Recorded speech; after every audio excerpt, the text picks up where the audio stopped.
Good morning. আশা করি সবাই ভালো আছো। অনেক দিন পর আবার এখানে আসা আমার বোঝাও গেল না কিভাবে বছরটা কেটে গেল। সো বছরের শেষ দিন, আশা করি সবাই মনের মতো করে এই দিনটাকে কাটাচ্ছ। আজকে এখানে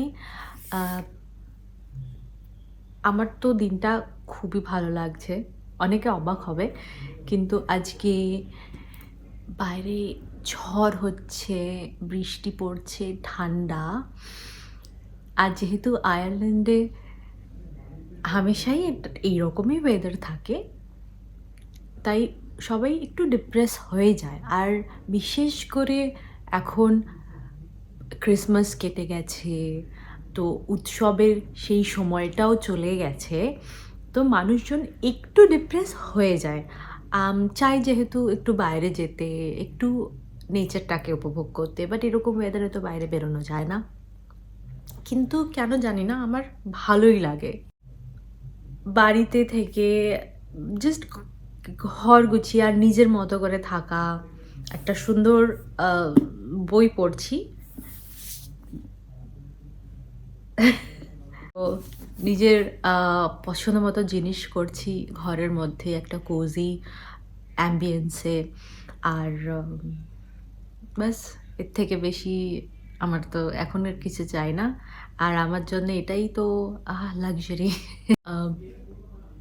ঠান্ডার মধ্যে বাড়িতে বসে গরম গরম চা খাওয়া আর গল্প করা, এটা তো আরেক ধরনের ভালো লাগা। আমি শিওর অনেকের এটা ভালো লাগে। বৃষ্টি অনেকের ভালো লাগে, কিন্তু আয়ারল্যান্ডে বৃষ্টিটাকে ভালো লাগানোর জন্য একটু বেশি পেশেন্স দরকার হয়। যাই হোক, থ্যাংক ইউ সো মাচ আমার সাথে থাকার জন্য। যারা প্রথমবার আমার ভিডিও দেখছো, তাদেরকে অনেক অনেক অনেক ধন্যবাদ। আজ ছুটির দিনে বিশেষ করে এইভাবেই আমার দিনটা শুরু হয়, যদি বাড়িতে থাকি তাহলে। আর না হলে, হ্যাঁ, যাই হোক, it's a very soothing Windy, dark, cold morning, কিন্তু সেটাকে তুমি কিভাবে দেখছো, ইটস আপ টু ইউ।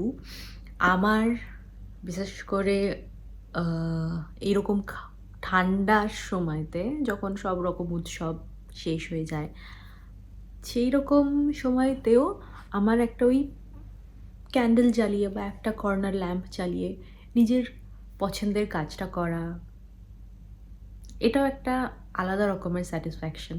তো আমি তো বলবো আমার দিনটা খুবই ভালো লাগছে। আশা করি তোমাদেরও ভালো লাগবে ভিডিওটা দেখে। আর ভালো থাকো সবাই, দেখা হবে 2025-এ। Happy new year in advance. By.